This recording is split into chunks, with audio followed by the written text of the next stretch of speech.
Hello, everyone, and welcome to the Create Your Life series, where we help you maximize your potential and results in the area of personal development, entrepreneurship, and travel. And I'm your host, Kevin Y. Brown. Create your life. Crée ta propre vie. Create your life. 创造你的生活。 Create your life. Crea la tua vita.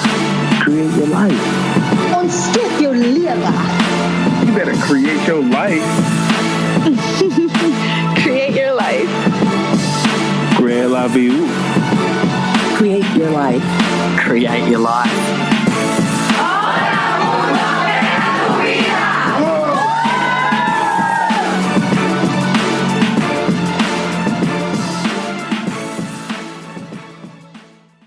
Beautiful people, what's going on? This is the Create Your Life series. I'm your host, Kevin Y. Brown. It is a snowy Sunday in New York City, and we are here, CEO Talks, special guest contributor. Always happy to have this guy on the show, Eric Fondren. What's going on, brother? Always happy to be here. Yeah, to trek it up from Brooklyn to Harlem, but that's okay. That's okay. You got to put in the work to get what you want in life. Man, I appreciate you making that trek, man. Last night I was supposed to go to an event, and I saw the snow, and you know, me and my California blood, I stayed in the house. It So. was snowing all day, brother. I was in the truck, and I was still, a little wary about being out there, so. We want to jump right into it with the CEO Talks and really just talk about the hows and whys of becoming an entrepreneur.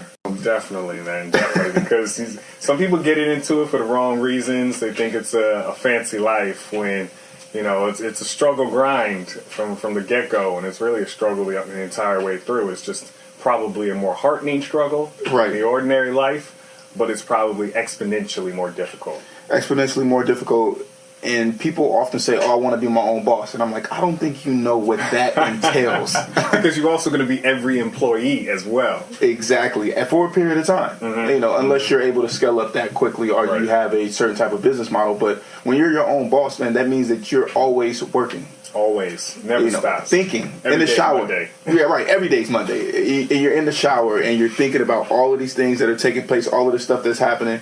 It's just so much that goes into being your own boss. And I think that entrepreneurship has become something that people just want to say, oh, I'm an entrepreneur, I'm an entrepreneur. Right. And so after a couple of minutes of talking to a person, you pretty much know whether or not they're really in the game. Are they playing with a hobby? Right. They're Yeah. playing with a hobby. And it's funny because I was taking my business plan course a couple of weeks back, and someone said, oh, well, why is your business plan so financially heavy? I say to myself, and I said to him, I said, well, that's how I know that I'm in the game and that I'm trying to survive Right. with my business. Right. And I know you can speak to that, how Right. important the bottom line is. Trust me, I have a financial operating model that goes out 4 years.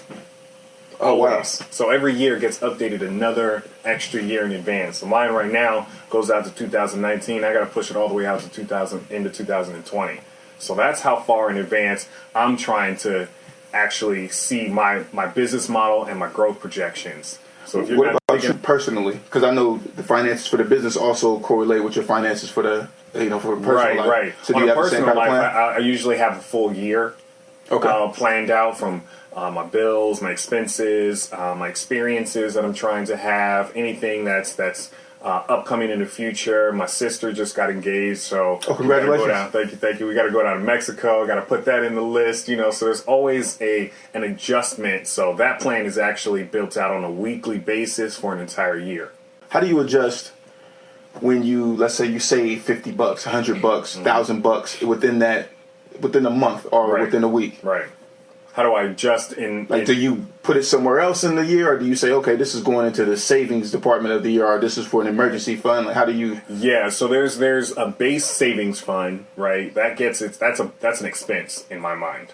Gotcha. You write that off automatically, and then after that, if there's any extra savings, then we'll either throw it into that savings fund or it'll be utilized somewhere else down the line. I mean, at the moment, I got a 5-month-old daughter, so there's always an extra expense coming down the line. And really, I need to go back and adjust for this formula, man. It's expensive in this. Serious.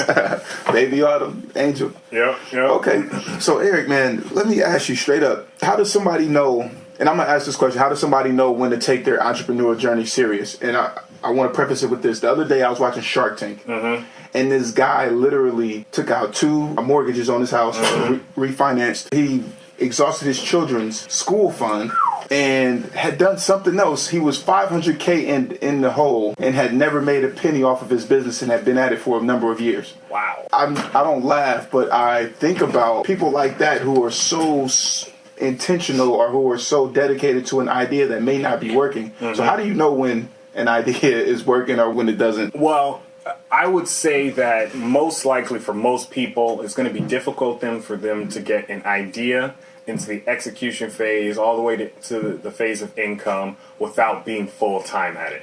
They just won't have it in them to do what it takes to make it a profitable idea, to get past the milestones that, all right, this isn't working, this is working, let me figure out this, let me get this sales strategy. All that requires the 10,000 hours.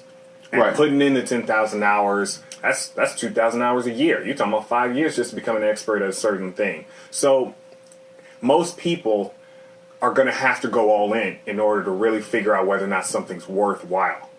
But if you have an idea and you feel that strongly about it, then you probably know you actually are an entrepreneur. There's something about risk and risk aversion that an entrepreneur just completely disregards completely. Exactly. They just say, you know what, it doesn't matter how long it's going to take, how much it's going to take. So that man is probably an entrepreneur at heart with the wrong idea. Right.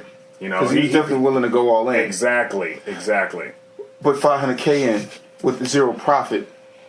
I mean, how do you know when to stop when that thing that you're working at is not working and now you want to make that adjustment? That's the thing about, because there's a lot of entrepreneurs out there. Being a successful entrepreneur is completely different, right? And being a successful entrepreneur requires that you can say yes or no to whatever it is you're doing at the time. You need to be able to make those quick side steps or complete turnarounds whenever the time is right.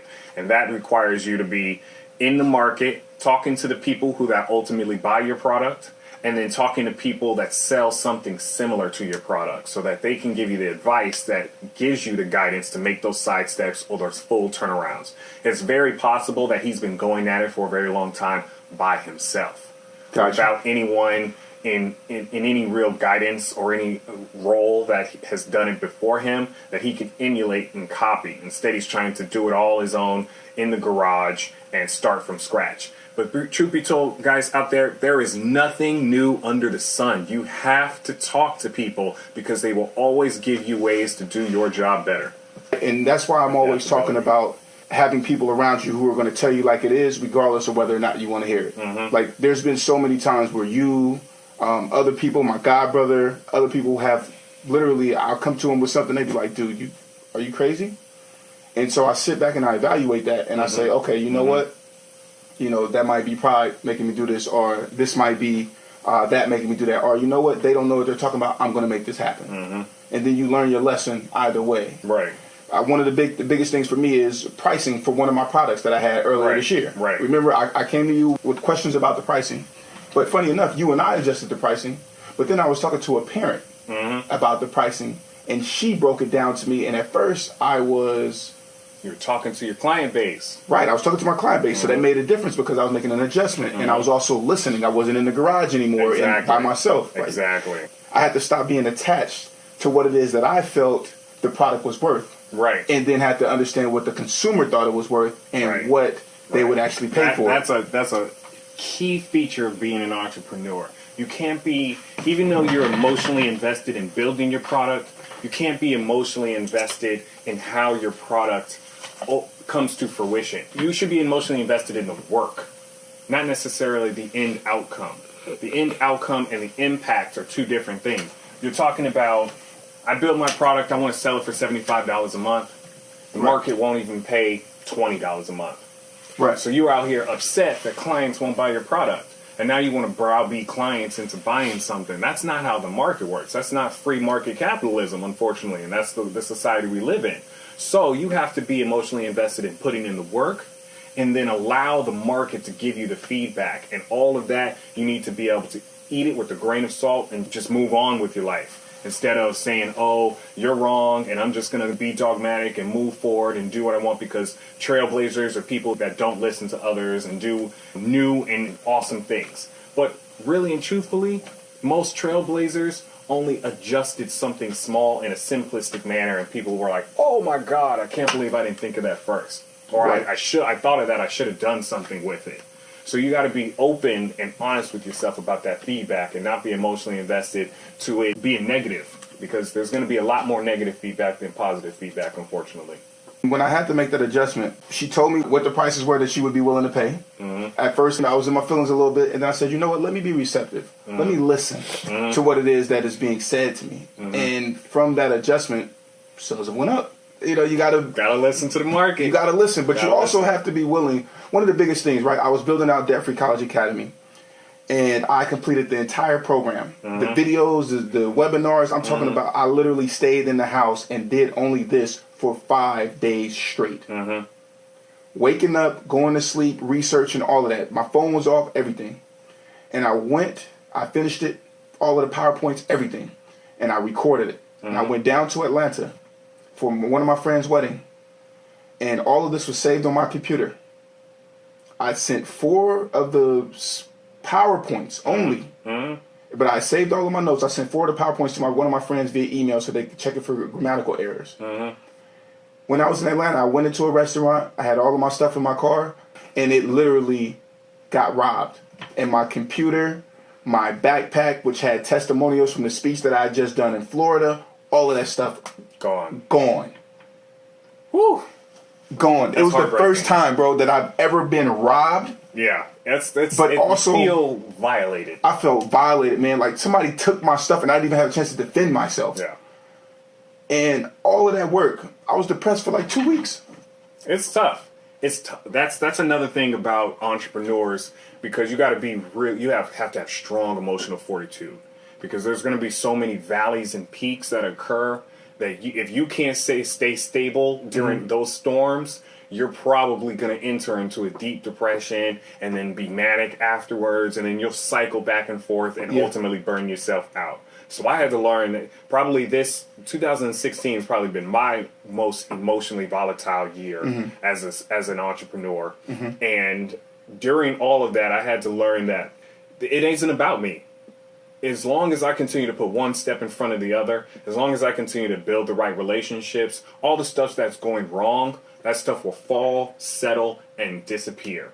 And all the stuff I'm doing right will grow, and I'll be able to harvest it in the future. And so I had to learn how to be stable in my mind so that I could continue to move forward even when things were going wrong. So the thing that happened with me was I was depressed for about 2 weeks. I mean, I literally wasn't talking, man. I was in bed. I just couldn't believe it. I worked so hard. Yeah. And one of my friends, Elaine Fluker, who was actually a guest on the show early on, she was after you because you were the first guest on the show. She literally called me and she was like, what's going on with you? And I told her the situation because she was the one who actually pushed me to go ahead and do the program. Because I said that I was going to do it, but I hadn't taken action. Right. Again, you know, those are friends who are pushing you, who are holding you accountable, and making you be greater, right? Iron sharpening iron. She literally called me and said, okay, when you going to start? And then she would call me every day, like, come on. Get you back on your feet. You doing it? Yep. You know, what's up? You doing it? Like, what's going to happen? Are you going to do this? And so I was like, all right, well, after a while, I had to go back and do all of the research and redo the PowerPoints and redo the recordings, which and then took get all the hours. Testimonials again. No, the testimonials were eternally lost because they were right there at that event. Right. And the craziest part is I had this really, really cool testimonial from this kid. I had spoken in Wisconsin in 2013 at a foster care conference, or maybe it was 2014.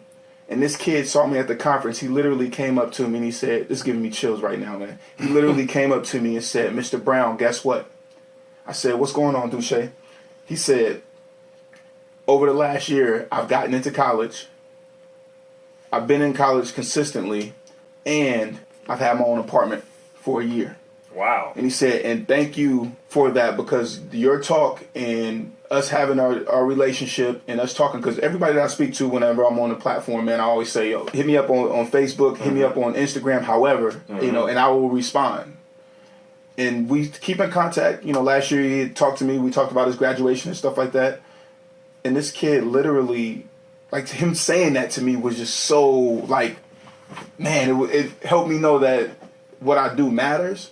But I had that on video, man. And it's like I could ask him for it, you know, again, but it won't be the same. Man, it won't be the same. But I had so many people. I had at least 40 testimonials from that one presentation, man, and it was gone. But going back to that friendship, man, and those people holding you accountable, those she literally was calling. They will come back to you. They will come back, and you will be able to harvest them because you're doing the right thing. Yeah, but I ended up redoing the entire program. But I got to be honest with you. If I didn't have that, like you said, emotional fortitude, or if I wasn't committed to helping other people or committed to my purpose, and literally, I like to break rules. And that's one of my things about entrepreneurship. You know, I'm going to do what I say I'm going to do, and I'm going to do some stuff that's unconventional. Right. It's just a rebellious foster kid in me. Right. But that literally... Man, that was one of the hardest times that I had. You know, forget the sleeping on the train and the eating chicken sandwiches and Arizona iced teas. Relatively, yeah. All of the lifestyle difficulties seem relatively simple compared to when you lose or you have that large failure on the entrepreneurial road. Yeah, man. It's difficult to bounce back after those, whereas the other ones are just circumstance and timing, and they will pass as time passes. Yeah. But we're talking about people who are on the cusp of choosing to be an entrepreneur, right? Mm-hmm. Maybe you have a full-time job. Maybe you don't have a job, and you're just trying to figure it out on your own way. I would say you got to ask yourself, how open are you to failure? That's the biggest one, because you're going to fail a lot.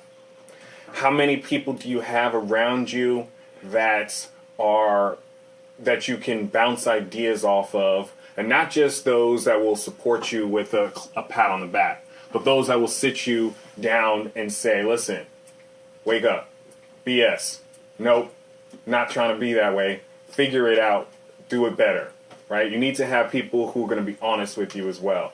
But then also, it's not just about ideas. Mm-hmm. Everybody has ideas. Facebook was an idea, brother. Exactly. Execution. You said something that I thought was really cool. Are you the person who can execute? And be honest about that. Do you need to become the person who can execute? Are you sitting around and just talking about it, and a couple people said, oh, that's a great idea, you should do something with that? Are you the person who gets up every day and does things? Not busy work, but executes on a game plan. If you can be that person, you can turn into that person, then yes, you can be an entrepreneur. And also, there's room to understand the strategy. Mm-hmm. Because if you can understand the strategy, then you can get the people to execute. But you still have to execute the hiring, the firing, and all of that stuff, which is very consuming. Yeah. I would say. But when we talk about failure, I think failure to me is relative, because if you never quit, then you don't fail. But I think that you have to be willing to be disappointed. Right. In the results that you get. That's an interesting one. Because disappointment can be difficult to deal with. Mm-hmm. But if you're of the right mindset, failure isn't even failure. Right. It's just trial and error. Lessons learned. I'm a scientist at heart. It is literally try variable A, see if it works. Change, tweak it, try variable B, see if it works. Change, tweak it. So failure is just tests. Mm-hmm. It's just testing a hypothesis and then moving on to the next test. So you got to be comfortable testing and testing and testing and testing over and over again. I'm glad you said that, because that shows we have different approaches, but we're very similar. Mm-hmm. I'm a clothing designer at heart. Mm-hmm. So for me, everything is about spacing, aesthetic. I call it a standard. You know, there's a standard of ways that things happen. But when I'm looking at stuff, for me, I'm thinking big picture. Like, okay, I said that I'm going to make this jacket. Right.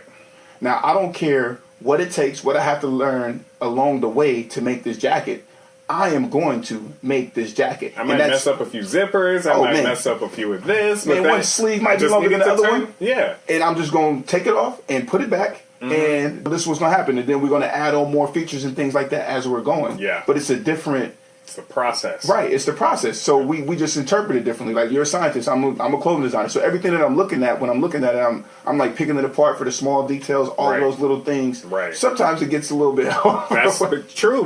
But you touch on something, being able to take big and break it in and compartmentalize it and break it into its smaller parts so it's more easily digested. Most people say, I have an idea. and they think that they can jump into the success notion of that Oh, idea. man. And you got to break it down to its first, second, third step, Yeah, man. and then do that over and over and over again at each phase along the way. And so if you don't have the emotional fortitude, if you're not comfortable with the disappointment, if you're not working to break down those finite steps, then you're not going to be able to bring everything to fruition from the idea. For a person who's working full time, when should they know, or how do they know when to pursue that idea when they feel like they don't have any time? What are some things that you would say or tell that person? I mean, for the idea's sake, if you're talking about something that's been done before, you got to talk to people that have already done it. You know, apps being built, go talk to somebody. You have a technical background, go see how much it's going to cost to hire a designer to build an MVP. You know, What's if you're an MVP? A minimum viable product. Right. Right. It doesn't have to have all the bells and whistles. It just needs to do the minimum base level of functionality for you to prove that this concept works. Well, I think the biggest thing about that is you don't have to be great to get started, but you got to get started to be great. Right. I forget who says that. I was sitting around thinking one day, and I was like, okay, there's this 80-20 rule out there, right? 80% of your work you can do. That last 20% is where you find your perfection, right? Okay. And I was like, you know what? For a person in the world, most people don't even do the first 50%. And here's what I mean by 50. I believe it's 50-80-20, right? The first 50 is show up. That's it. Just show up. Okay. The next 30%, how you get to 80, is by speaking up. Having the conversation with people in order to structure the idea. And then that last 20, how you find perfection, is standing out. Right? And that's where you can be different, be better, be outstanding. So show up, speak up, and then stand out. People want to stand out and they haven't even shown up. You're not even in the game, and you want to be the most spectacular person here. That doesn't make any sense. So, for me, it's not 80-20, it's 50-80-20. Oh, but you said show up, speak up, and what else? Stand out. Stand out. That last 20% of work is where you find your niche. It's how you become better than most. It's how you become spectacular. It's where people fail. But actually, that's at the tail end of the equation. Most people actually fail on showing up. You're not even getting out the house and speaking to people. You're not even going to the events. You're not even being with the customer. Even if you don't have to speak to the customer, just go to where the customers are and sit and watch them. And the conversation's going to happen organically. Exactly. So that's one of the most interesting things. Yeah, showing up. That's why showing up and speaking up are fairly easy, even though most people won't do it. What about the work? I think most people confuse busy work with real work. Yeah, I read They this just book. do a lot of stuff, and it doesn't actually tangibly increase their productivity or the progress of whatever they're chasing. A book that I read a long time ago, Paid to Speak, it talked about focusing on MMAs, which are your money-making activities. I think that because as a speaker, one of the biggest things and misconceptions about speaking is, or not even misconceptions, but one of the things is speaking can be glamorous. And people are attracted to being on the stage and being the center of attention. But that's gigging. Right. And gigging is cool. Right. But, however, it's hard to sustain on gigging. Yeah. And so, therefore, it's important for you to understand what it is that's actually getting you booked and what it is that's actually going to sustain you in your lifestyle. Right. And so you have to make those adjustments in Right. order to... That's like taking the big picture of Kevin Brown getting on stage. Right. That big picture is broken down to Kevin Brown calling 8 million people. Right. Kevin Brown receiving 20 responses. Kevin Brown booking 5 gigs. Right. Kevin Brown's on stage. Right. And even Not, in those not including the steps, preparation, but the Exactly. preparation before you even get there. Like, people don't know, man. I remember my first speech, dude. I literally practiced 10 hours straight. And that was one day. So there were multiple days of that. Literally, my friend Alicia Nash, she was a playwright, really, really dope. You know Alicia. Yeah. She literally sat there with me as I rewrote and literally went through this speech Over and over and over again. over and over again. Yep. And then here's the funny part: the speech was supposed to be an hour. I was finished in 39 minutes.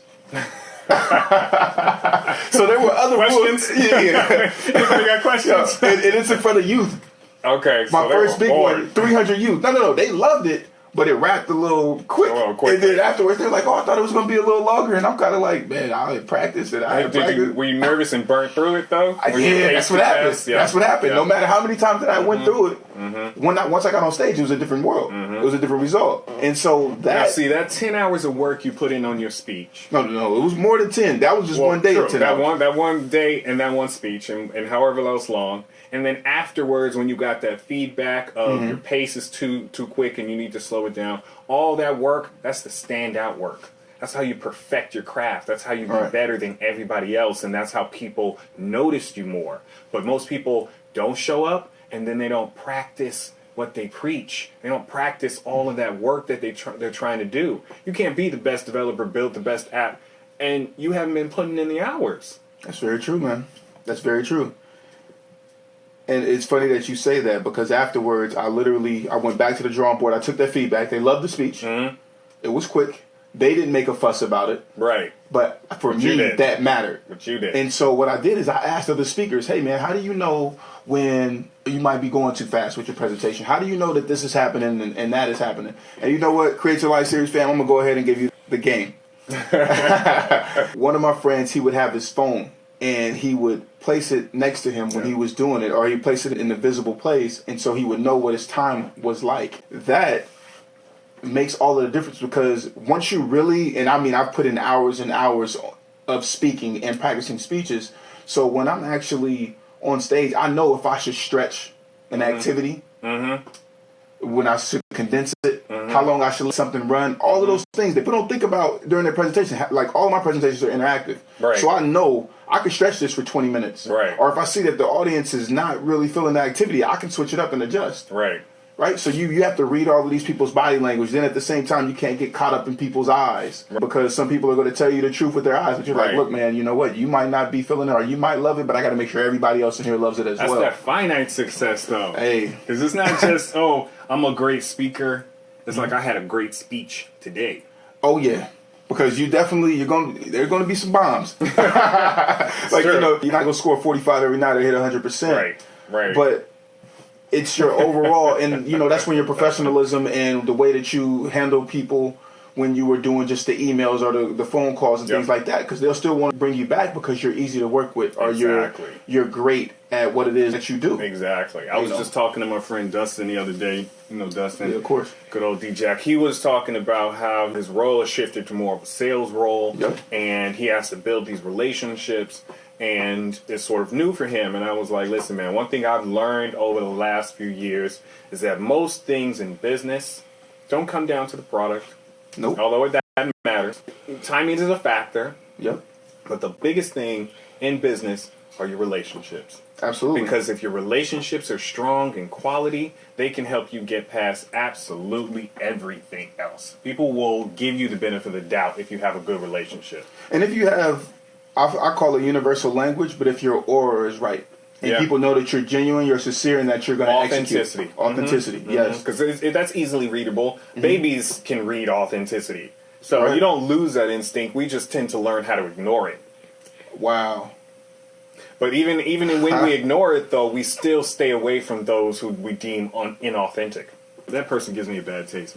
Nope. Right. And as you become older, you bump your head enough times so then you really know, okay, I need to stay out of this. Because the other thing about relationships is this. People move to different companies. Right. Or they can make references for you. Right. And so that is why those relationships matter. And you being authentic matters. Right. Right. Because that goes back to the timing aspect. A lot of times a successful event, something that happened right for you, could just be the right timing and it organically happened because someone had a good relationship with you and pubbed you in the right way and because, I know exactly who you should talk to. Right. So everything matters. Who you talk to matters, and how you present yourself to the world matters. So if you're out there talking about, I have this idea, but you haven't executed, guess what? You're inauthentic. How? Because your work doesn't support your speaking. You haven't put in the work to create something that I can tangibly touch. So whatever it is you're talking about isn't authentically or tangibly here. So that means you aren't authentic. Even the things you do have to have authenticity in them. I like that. So one of the big things, and I'm saying this because I used to be an assistant buyer at Ross and Ladies Shoes. Me and this fashion career, man, I'll tell you. But I call it moonlighting. Some people call it doing other things. It's like, how do I pursue this entrepreneurial venture when I don't feel like I have time? And I say, you got to make time. Yeah. You got to make time. I was on the train coming up here today on my laptop building my application. I run a tech company and I'm building another application right now. That's what I'm talking about, making time. My daughter goes to sleep, getting on the laptop. Yeah, it doesn't matter. There's always time in the day. There is. If you're dedicated Exactly. and you want to execute. So if you're in a full-time position and you're saying to yourself, I don't have time to do anything else, you don't have a heart to be an entrepreneur. Because an entrepreneur isn't worried about how much time they don't have. An entrepreneur is worried about the time that's right in front of them and what they can do to be productive. You know, what's interesting about that is I have a friend, actually she was on the show, Aunt Shia, who runs Bryceland Entertainment. I remember just having a conversation with her, and, you know, sometimes people try to stick to this schedule. Yeah. Of, I'm going to be up at 7 a.m., and I'm going to do X, Y, and Z, and then I'm going to go to bed at 10. And I'm one of those people, I try to stick to it, but I understand that I am most creative when the rest of the world is asleep. From about maybe 11 until 6 in the morning, I mean, that's when I wrote the majority of my book. That's when I can do all of my revisions. All of my creativity is just flowing and flowing and flowing at those times. And I remember her telling me that she falls asleep early at 9, and then she'll wake up at 12 and work till 4, and then go to sleep, take another nap, and then wake back up at 6 and get back to it, and then go all day, and then maybe fall asleep at 7 the next day. And so that's that making the best use of time that you have right now instead of trying to stick to some schedule that realistically doesn't matter. Or doesn't. Well, I would caveat, because some people are built to be on a clock. They just have to be. Others need a little bit more flexibility. Like, I need a flexible schedule. Right? I'm not built to be every single day at the exact same time I'm doing the exact same thing. Right. I'm built to get stuff done in the immediate future. Right. So if there's a task list, I'm task oriented, I can mark it off. It doesn't matter what time it occurs. If I have the energy and the mindset to do it at a quality level, then I'm going to do it at that time. It doesn't matter if it's 3 o'clock in the morning or 3 o'clock in the afternoon. Now, you have to look at your other obligations in life. Right. For Family this person and work and all that other stuff. talking So about I know somebody have to doing go 9 to to sleep at a certain time in order to get up and to be productive in my other hours. But there's still that time where you have to say, you know what, I'm going to stretch it. I got to stretch it. Got to stretch. Yeah. If a person is trying to be an entrepreneur and they're at work and they're saying, I don't have any time in the day, how long's your lunch break? You go out and eat? You going down there talking over coffee with friends? 30 minutes a day adds up. It definitely adds up. And, I mean, it's the small things. Instead of saying, okay, I'm going to do this for 30 minutes a day, maybe I'm going to do 10. Like, I'm going to read for an hour a day. No, just say I'm going to knock out 30 pages a day. Then you can literally say, okay, I literally have 30 pages to knock out today. Right. And I think one of the other things is that if you don't get it done that day, it's okay. Do it, pick it up tomorrow. Right. But also, your commute in. I got a master's degree on my commute in, brother.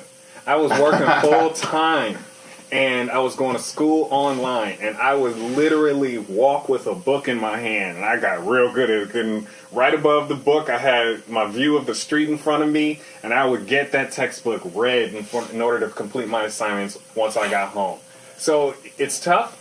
It's a new level of thinking about how to condense the work you're trying to do into digestible moments, but that goes back into taking the large picture and bringing it down into bite-sized pieces so that they can be done. Many people end up not showing up because they get overwhelmed with what it means to show up. But if you're talking about something like this, showing up is literally just opening the book and reading. Well, I think it's breaking it down into smaller steps and saying, I'm not going to try to read this entire book today. Exactly. And being realistic. Right, being realistic. Well, realistic is relative because I feel like you create your own reality, but understanding that it's not going to all be done right then and there, and that it's going to take a process. Like, you're not going to be perfect at everything. Right. Though you can manage to be good at things, it's when you hit that wall of you being good, and now you're trying to go to great or greater. Right. That shows if you have the altitude, right, or the aptitude to become an entrepreneur, to be an entrepreneur, because that is literally what you hit. When my stuff got stolen, that was a wall. Right. And I could push through it, but I needed a moment. And I also needed somebody to say, go. And that made a huge difference. That's actually really important, too, because a lot of times people show up and they start doing the busy work. Yeah. You know, they haven't quite figured out how to be productive and focused and refined, and the busy work burns them out because they don't have a level of self-care that's necessary. So you can spend all your hours in the day doing productive things, but if you don't take a moment to rest, to sleep, to relax, to be around people who improve your quality of life and your mindset and your well-being, then it doesn't matter how many months or hours you put into something. What ultimately is going to happen is you're going to be burnt out and dissatisfied with your life. That's why for a very long time I made it an absolute requirement that when I unplug, that is me and my family. I'm not doing any other work. I'm not doing anything else. I need to be with someone that's going to improve my well-being so that I can come back ready to get it going. Got you. And how often or for how long do you do that every single day? Well, I mean, as soon as I get home from work, it's me and my daughter time. I'll give her a bath, put her to sleep.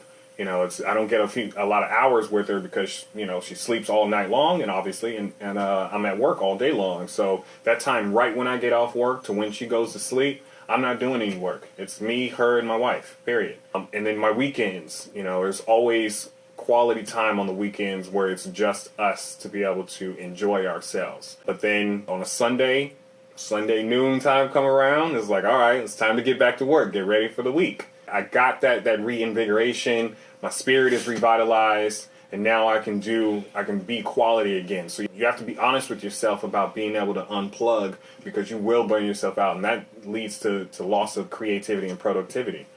Okay, I want to get a little personal with you saying that you're married and you have a daughter. What was the conversation like, or how did you and your wife come to that conclusion that would be the schedule that you guys work off of?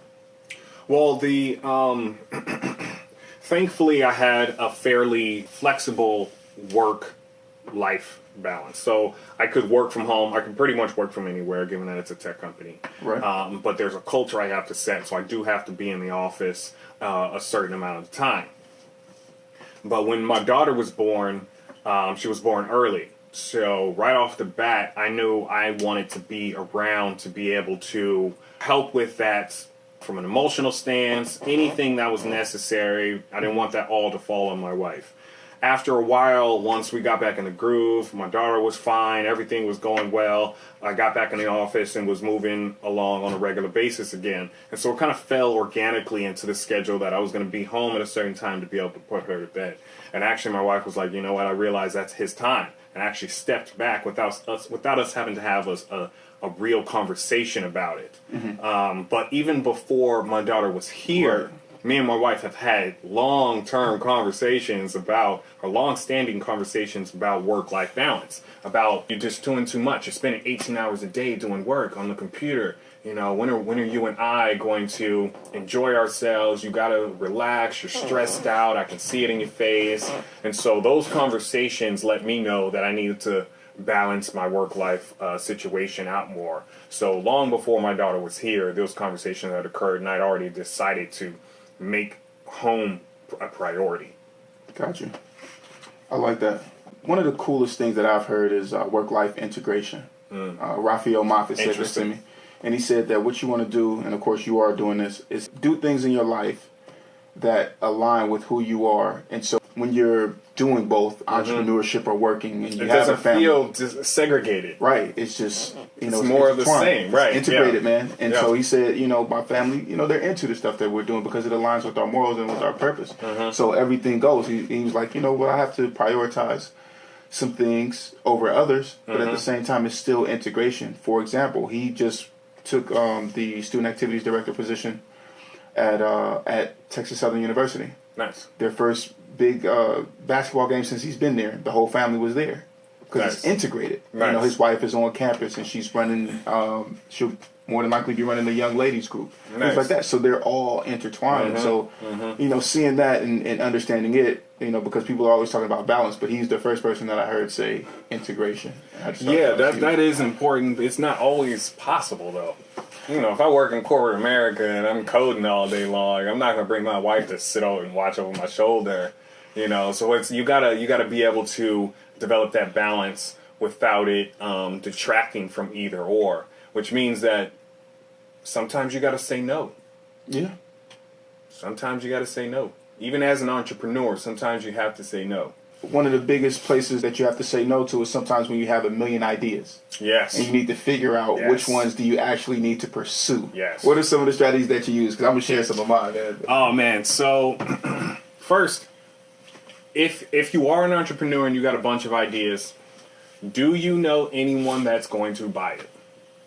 If you're like, oh yeah, I'm going to start selling it to so and so and so and so and so and so, have you spoken to them yet? True.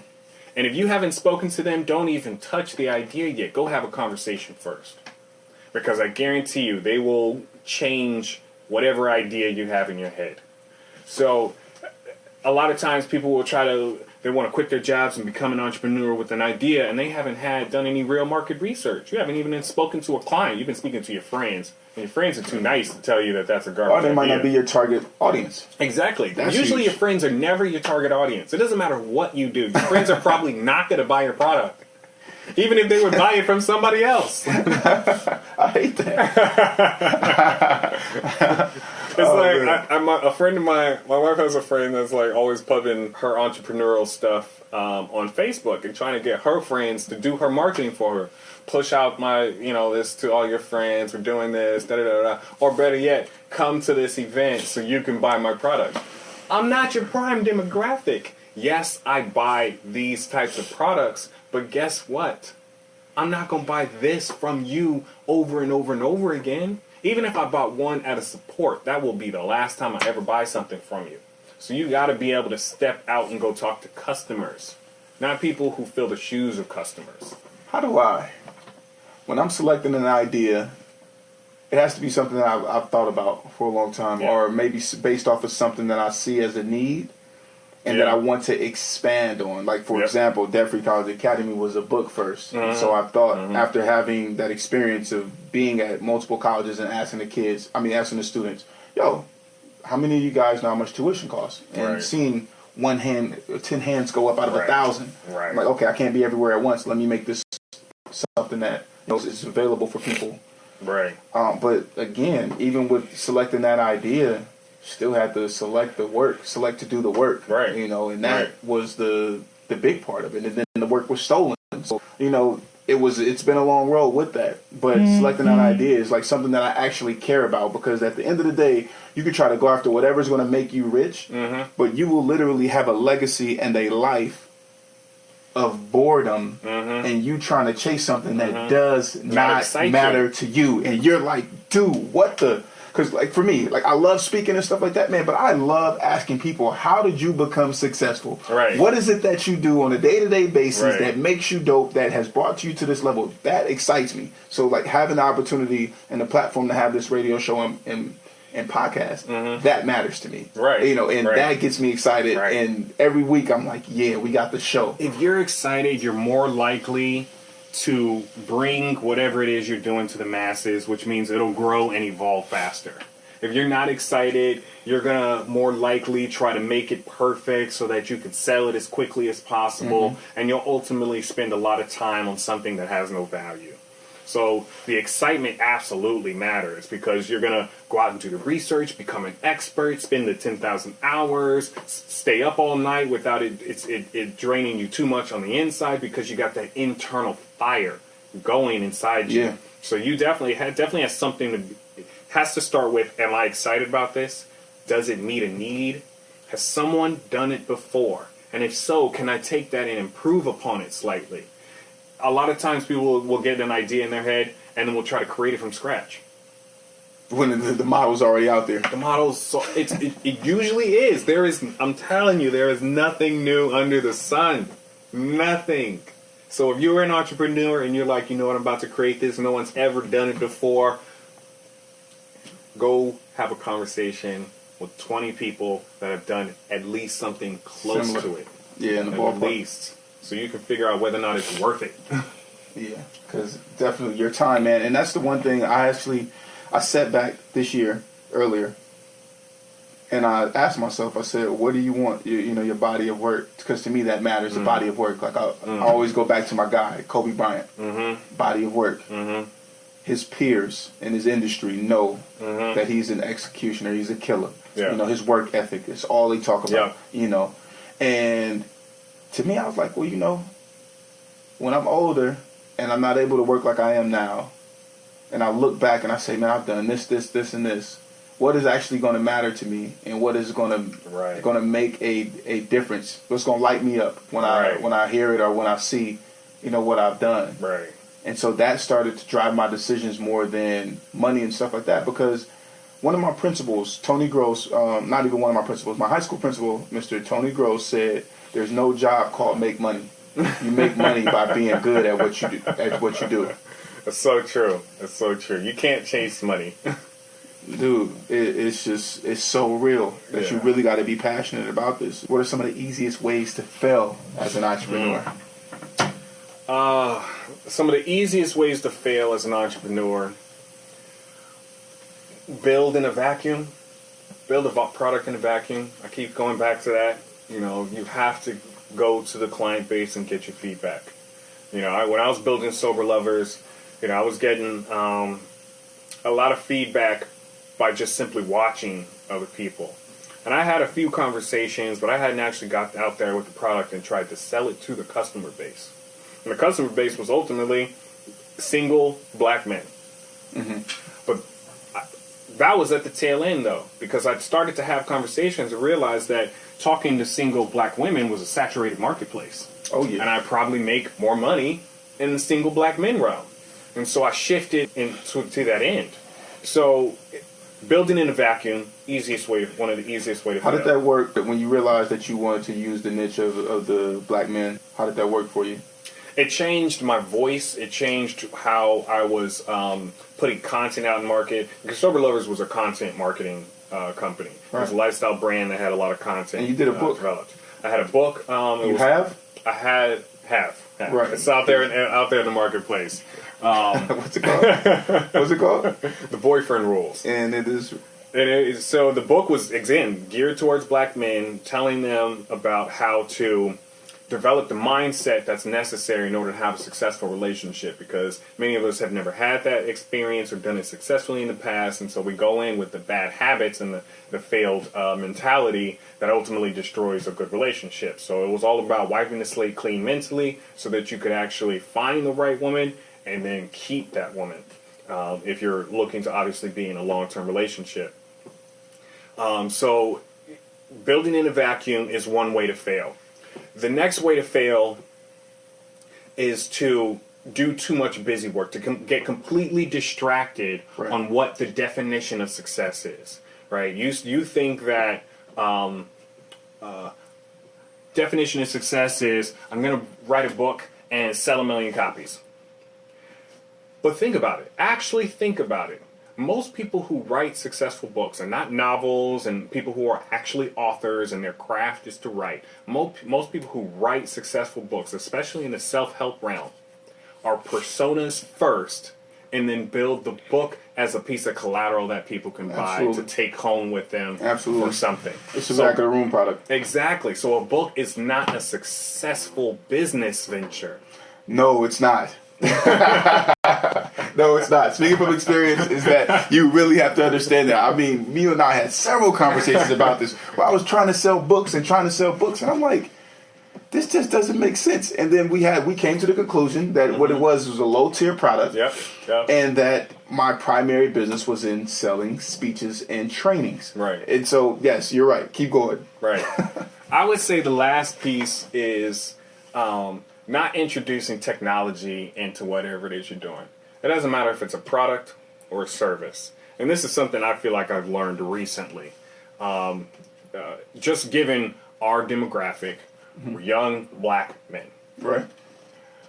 One of the things that we lack in our overall demographic, our overall cohort, are technical skills, or knowledge of someone who can provide us those technical skills. So we'll go out and we'll say, I want to build an app. Do you have those skills? Have you ever built an app before?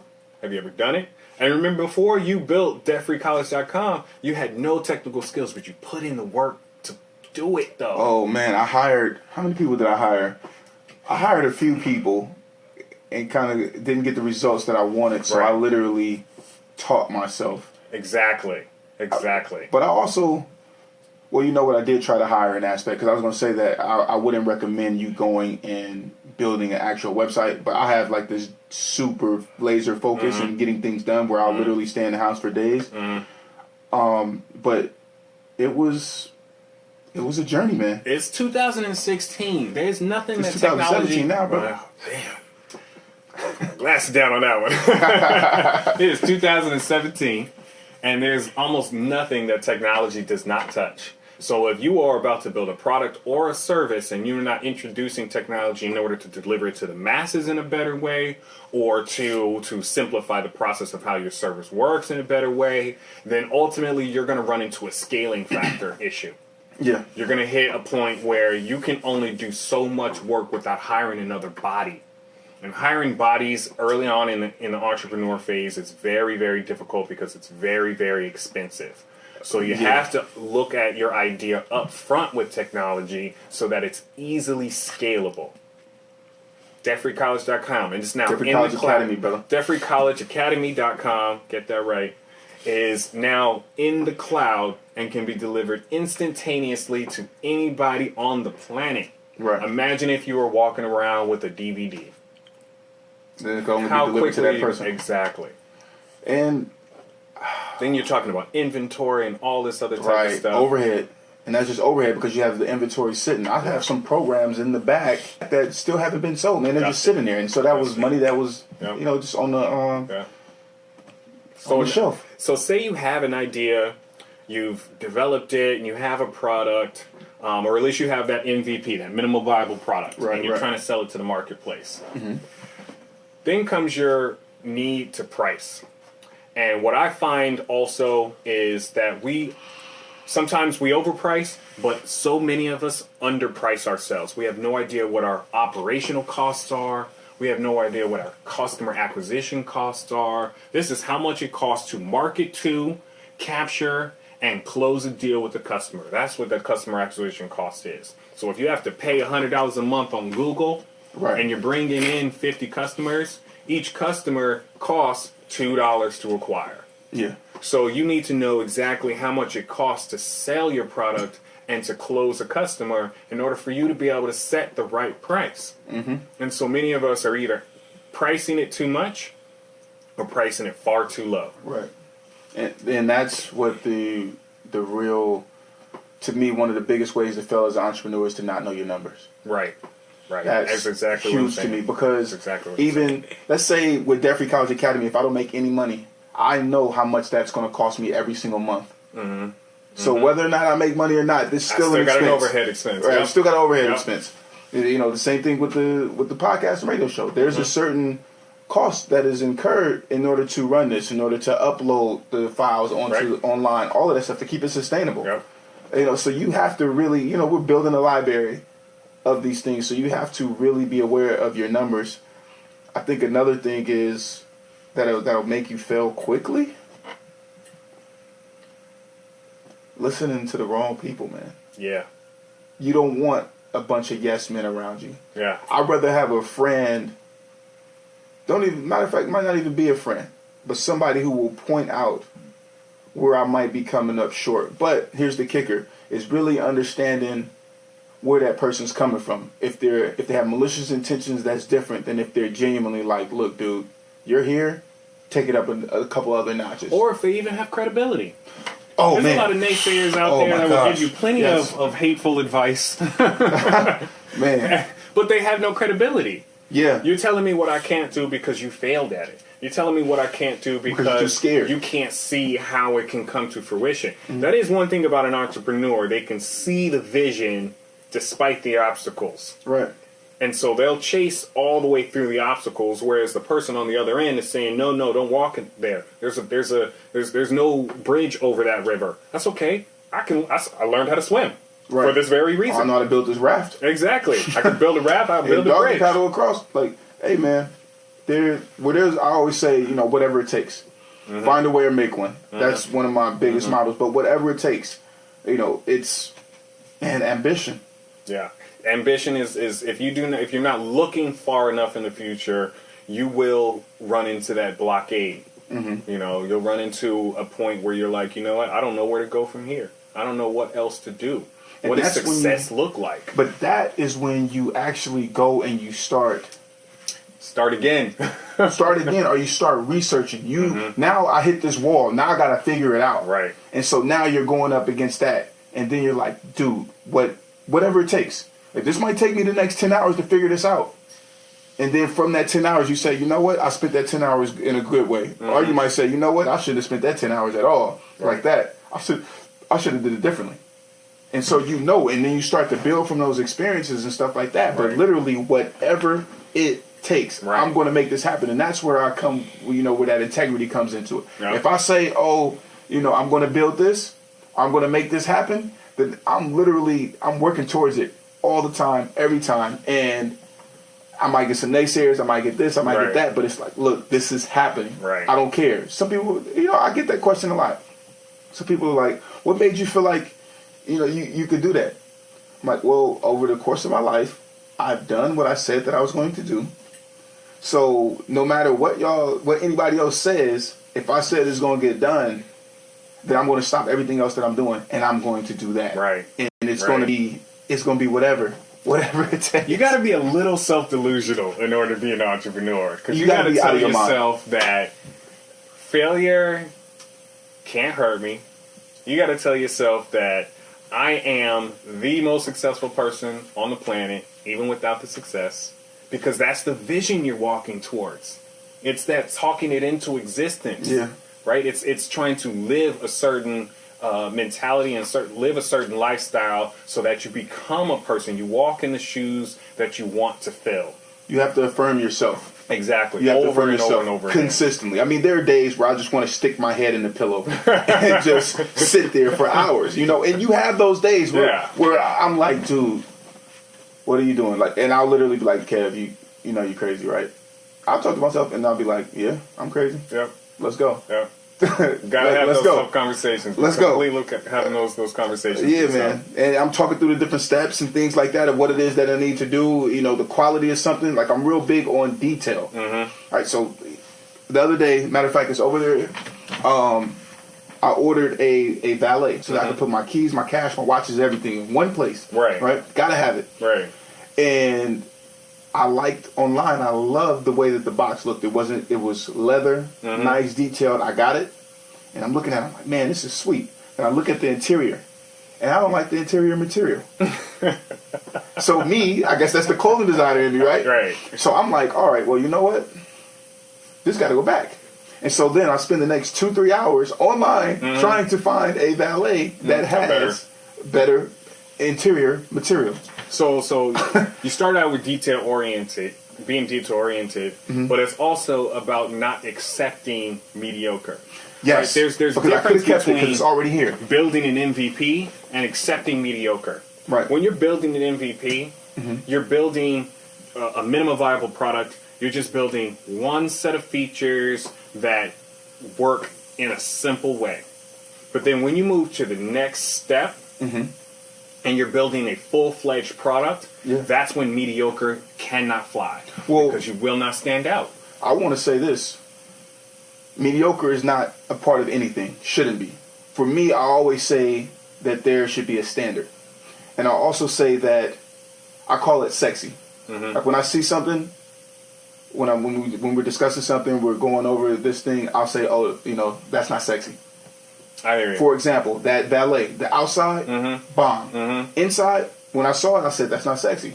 And it's not that I'm talking about sexy in the term of sex. I'm saying it in terms of a standard. Right. Where it's like when I look at that, I say, you know what?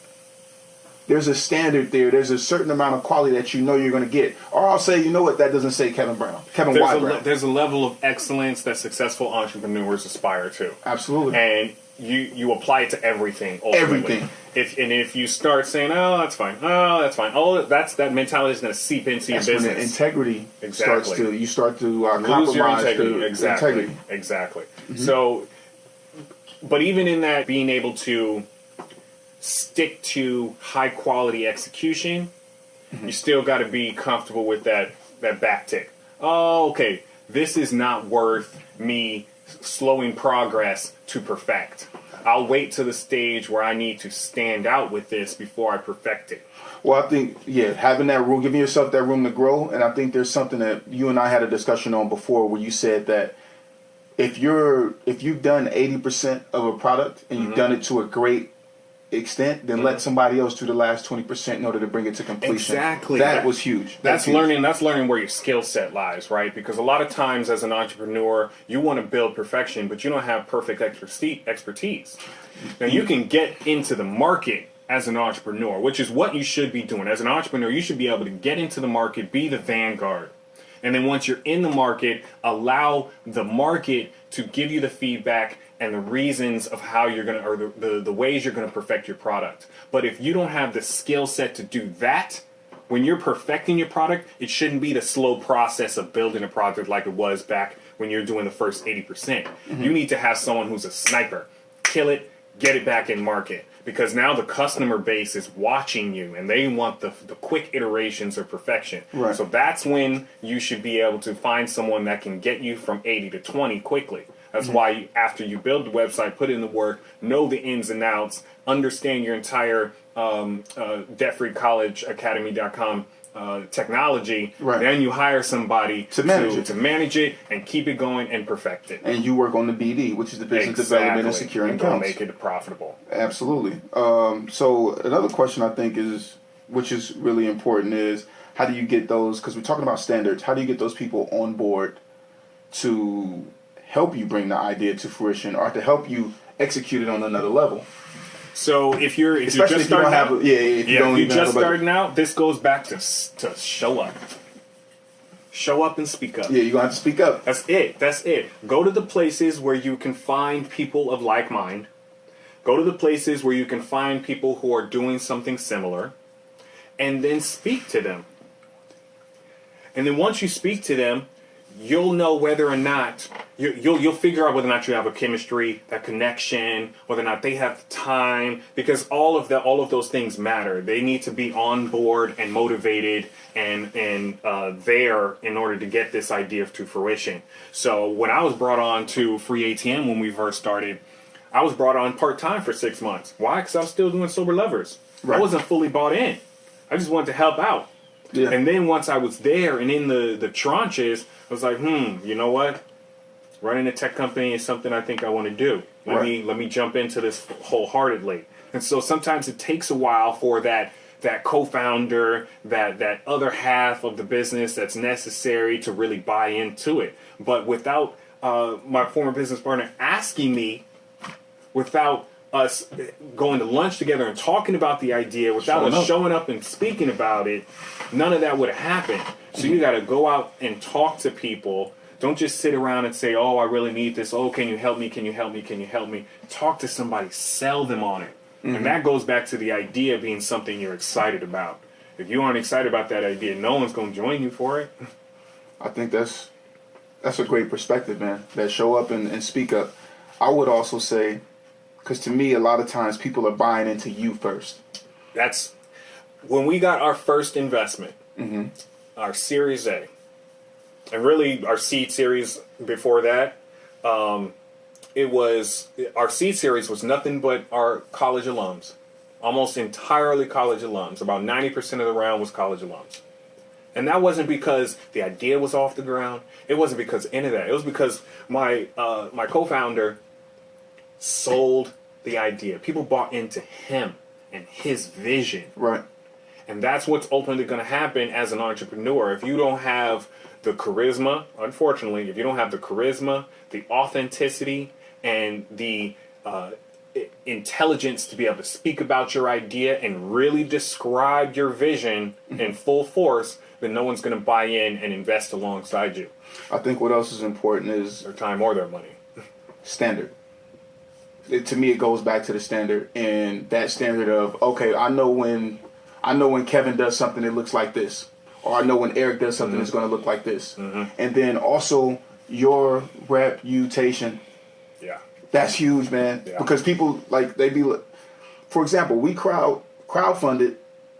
Our goal was $2,000 in a month to make the radio show happen. We raised $2,200 before the time period. Nice. But people have bought into me because they seen this track record of me executing and doing what it was that I said that I was going to do. So they're like, oh yeah, I know that, this radio show and podcast is not just going to be over in 3 months. And I know for a fact that the quality of the content is going to be blank, right? And so with that, I bought all of this material, all of these equipment and stuff like that, man, in order to make this go. Like even today, we don't have access to the studio for whatever reason, but we're literally in the lab. Get it done. Getting it done. Showing up. With two microphones that I bought, from the money that the community and that the family bought, the Create Your Life series family donated for us to be able to do this. But it's them being entrusted and invested in me and the vision enough. It's funny. There's something about that I want to touch on. You have a track record in the social ecosystem and in people's minds and hearts because you've been doing it for a long time and you've been communicating to people that you've been doing it for a long time. Okay. You have to realize as an entrepreneur, your reputation is built on how people perceive you. So you have to control that perception at all times. Protect it. And one of the things that I had to learn over time was that if I wanted to be selling a product, I had to be out in front of that product and selling it to people. People need to see my face and hear me say that product's name over and over and over and over and over again. But you can't mistake the creation of your persona with your product's marketing. One of the reasons people fail is that they build a product and they go online and they try to sell it to their friends. And they try to get their friends to sell it to their friends. And they use the channel as a marketing scheme. Facebook advertising, Google AdWords is where you do your marketing. Not your own Facebook wall. That is your persona creation. That is where you go out and build who you are in the virtual world, which will feed into who you are in the physical world.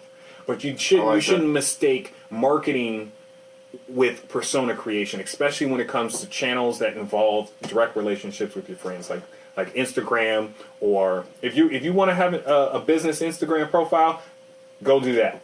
But if you're selling your product on your personal Instagram page, I'm telling you, you're gonna run into some issues because people they'll get tired of it after a while. Yeah, absolutely, because they want to learn more about you. They want to be more exactly. They want to watch your videos about what you're doing. They don't want to hear about the new product because they're not your customer. Very, very true. So, okay. Well, where should people initially research if their idea is viable? Where should they begin that research? Domain names. Everything I do, I go and search and see if there's a domain name that is similar to it, something like it, and literally just type in the words in Google. People are scared that they're going to find too much like it, so they decide not to research it. Just go out and find anybody that's like you. I think one of the biggest things that stops people sometimes too is they say, "Oh, I don't want somebody to steal my idea." It's such BS. Man, I say, let somebody steal your idea. Right. They still got to do the work. So if you've been at this for 5 years, for 10 years, for 3 years, for the last 12 months, and somebody wants to steal your idea, trust me, I know nobody's going to go to the extent of doing the work that I will. Right. So try it. It's like catch up. Try to catch up. Yeah. If you have competition, that means you're doing something right in the marketplace. Right. So if the only way they're going to catch up is if you stop. That's the only way they're catching up. Exactly. The only way. Exactly. It means you are not executing and you're just sitting on an idea. And ideas are worthless without execution. Because then the question becomes what am I doing wrong? You know, I've been at this for X amount of years, but nothing's going right. Like when I was talking about the guy who with $500,000, Exactly. you know, executed. But from what you were saying, it seems like he was building in the vacuum, or he hadn't spoken to people who had real business sense or acumen. And that is a conversation that you must have, because they will let you know whether or not. If you're at a point where you're putting $500,000 into a business and you don't have a CFO or an accountant or you don't have an advisor, you don't have a lawyer on staff that can write up business deals the right way, you don't have a salesperson, then you're investing in the wrong thing. Especially if it's your own money. Man, and people, OPM, man, other people's money is important. And, you know, you don't want to be taking these L's just because. Right. That's huge. So I guess I know what our listeners are going to ask is what keeps a successful entrepreneur going every day when you have all of these challenges and things like that we've been discussing right now. What would you say to that? For me, it definitely goes back to my work-life balance. I'm personally yoked to be successful. You're what? You know, you can be evenly yoked with somebody. Yeah. I'm set up in a certain way to chase a vision. Mm-hmm. Sometimes I lose sight of that vision, but when I have a strong grasp of where I'm going, failure is not an option. It doesn't matter. I go back into scientist mode, and it's like, all right, that was just a test. Let's revamp and keep moving. Sounds like that goes into a plan for you. You have a plan. So I always have a plan. And if I don't have a plan, I at least have a vision, and we'll start walking, and we'll just correct along the way. But you're still getting started. But I'm still getting started. The second thing is, again, work-life balance. My family motivates me to no end. You know, I know what I want to provide for them, and so probably I've been more focused and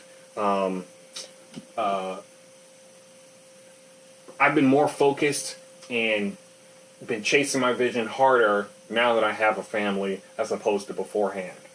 Because it gives you something to say, I'm building this for you. It takes you out of yourself. It makes you selfless, right? And when you're selfless, there's a level of energy that you can't generate from selfish intentions. There's something about doing for others that makes you go nonstop. And so I have other reasons outside of myself to keep going. That's one of my biggest things. And one of your biggest motivators? Yeah. Wow. Okay. For me, if you're going to be a successful entrepreneur, to go every single day, you got to be crazy. And it's not meant for everybody. It's not for everybody. Let's be honest. This isn't about not working for others. Nah.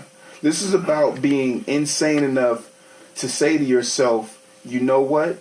I can't afford a drink at a bar. And I'm okay with that. But I'm still going to stay here at home, and I'm going to keep working. I might not even have any food, but I'm going to keep working from sun up to sundown. I know my friends all have jobs where they're making 6 figures a year. But I believe in this that much because I said that I'm going to do this. Right. That I am going to pursue this relentlessly, and you know what?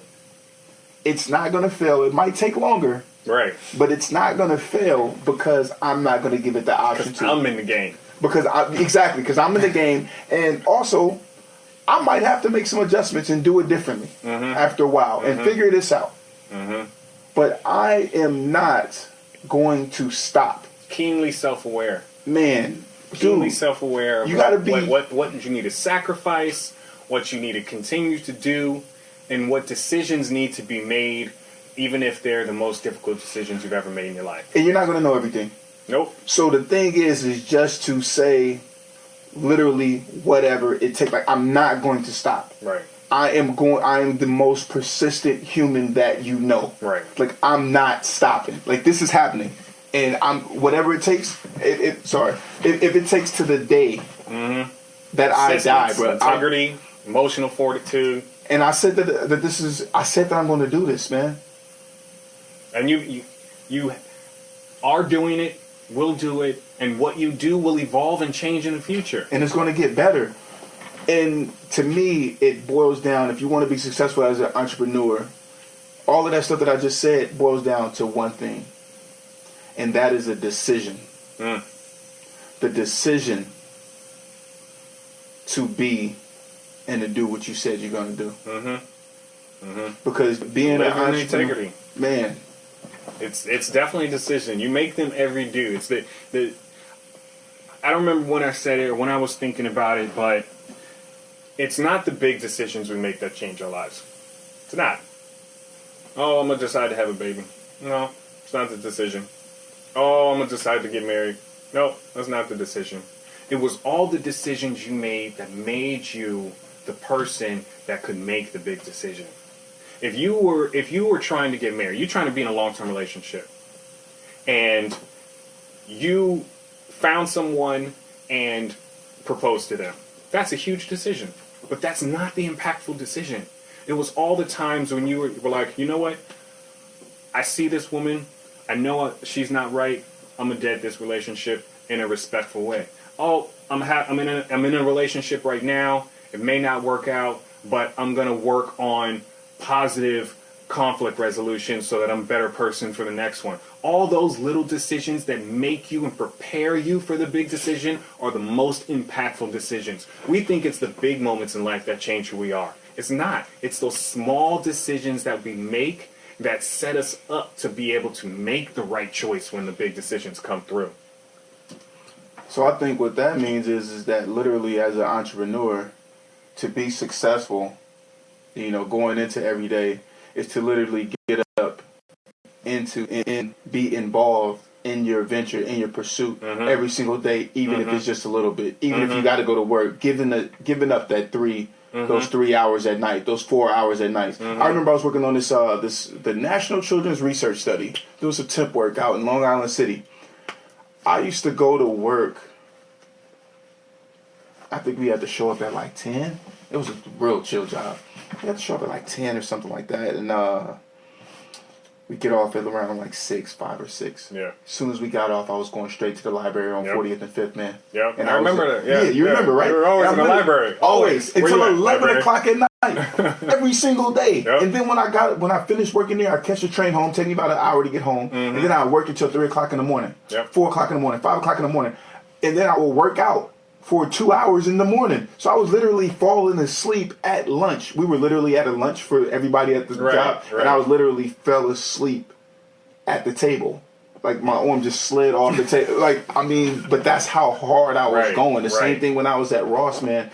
So making that decision to be in the game every single day. And I think one of the other things is to also start off small and then evolve. Prime example. For a while, I couldn't work out consistently for years. I played basketball in college and have always been an athlete, but I couldn't seem to work out. So I said, you know what? It wasn't really until this girl that I was dating told me that the only reason I was in shape is because of my genetics. And so that offended me, bro. I was like, no, I put in work. No. I'm going to make a choice. Right. I'm going to make a choice. I made the decision, right? So I said I committed to three days out of the week. And so for me, I was like, okay, cool. Monday through Wednesday, I'm about to hit it. And then I'll be done for the rest of the week, right? And then I'm like, okay, what about Monday, Wednesday, Friday? So then it changed. And then I was like, oh, Monday through Wednesday works because then I don't have to worry about it. And then I started saying on Thursday, I was like, oh, why don't I do it again? And then I was like, okay, well, what about Friday? And then I was like, all right, well, now what about 4 times a week? And then it turned into 5 times a week. Now I'm 5-6 times a week. But it's consistent every single week. But it grew. And so I think in order to be a successful entrepreneur and what it is that you need to do every single day is at first just start. And give it some commitment and then let that commitment evolve. And then you will start to see your success build because you're going to become more attracted to it and you're going to think about it more. The idea is going to solidify and evolve into something tangible as opposed to just throwing darts at the wall. Then you'll start to focus it because you did a little bit, you learned a little bit more, you have more insight. So it's absolutely about just starting, make the choice to start and make the choice to continue. And then that slow progress will snowball. Absolutely. All right, man. Well, Eric, Always a pleasure to have you on the Create Your Life series, brother. I love it, man. I love it. CEO Talks, man. This is the segment. Shout out to Gregory Neesmith, who said that he loves CEO Talks, and shout out to Chiffon Rollins, who actually is shared the video, is watching us now on Facebook Live. Also Herbie Munoz, Peter Gillo, that's my homie. He went to college with me. Good brother. So, man. Yeah, I appreciate you guys' support. I love it. I want to give as much insight and advice as possible so you guys leapfrog all the issues. You know, it's a process, but if you're dedicated to it, you really want to do it, then show up. Show up, speak up, and stand out. That is the motto. So CEO Talks, you guys will be seeing a lot of me and Eric here, and we are doing this, man. This is the Create Your Life series. You can always be in contact with us at CYLS series on Instagram. That's where we post all of our updates. Also, go to our podcast, download the new episodes. 4 episodes just came out last Friday, so nice. Make sure that you always download that, subscribe. Right, success. Make sure that you subscribe to the podcast, man. And Eric, where can people find you at? Yeah, you can find me on Twitter, Eric in Fondren. That's Fondren. You can also email me, Eric at Itelio. That's ITELL.io. Yes. So Create Your Life series family. It's been a pleasure speaking with you. We'll see you next Sunday. Be blessed. Beautiful people, if you enjoyed this episode of the Create Your Life series, be sure to download it from our podcast, which is available on createyourlifeseries.com, iTunes, Stitcher Radio, and Google Music. Also, be sure to leave a review of the podcast. You can catch us live on Sundays from 5:30 to 6:30 p.m. Eastern Standard Time via 90.3 FM in New York, or on Facebook Live at facebook.com/KevBrown1. We encourage you to participate in the conversation on Facebook or call in at 212-650-6903. Follow us on Instagram at CYL Series and at Kevin Y. Brown. Be blessed, and we'll see you back here live next week. Create your life. Crée ta propre vie. Create your life. 创造你的生活。 Create your life. Crea la tua vita. Create your life. Ontsteek jou lewe. You better create your life. Create your life. Great love you. Create your life. Create your life.